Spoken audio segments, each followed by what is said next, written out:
સુરતમાં જાણી હત્યાના બનાવો યથાર્થ હોય તેમ કાપોદ્રા વિસ્તારમાં રવિવારે લોહિયાર જંગ ખેલાયો હતો।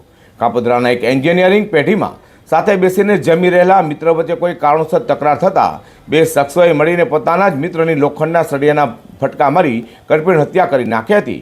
તે બંને હત્યારા આરોપીને પોલીસે ઝડપી પાડ્યા છે। સુરતમાં હત્યાની વધી રહેલી ઘટના વચ્ચે કાપોદ્રા વિસ્તારમાં ક્રિષ્ના ઇન્ડસ્ટ્રીઝના પ્લોટ નંબર 159માં ચામુંડા એન્જિનિયરિંગ નામની દુકાન આવેલી છે।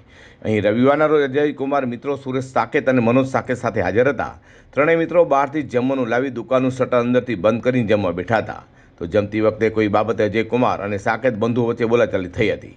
આ વિવાદ એટલો વકર્યો હતો કે ઉશ્કેરાયેલા સુરેશ અને મનોજે દુકાનમાં પડેલા લોખંડના સળિયા વડે અજય કુમારના માથાના ભાગે આડધડ ઘા ઝીકી દીધા હતા। માથામાં ગંભીર ઇજા થવાને કારણે અજય કુમારનું ઘટના સ્થળે જ કમકમાટી ભર્યું કરુણ મોત નીપજવા પામ્યું હતું। હત્યાની આ ઘટના સામે મૃતકનો એક અન્ય મિત્ર દુકાનની બહાર હતો।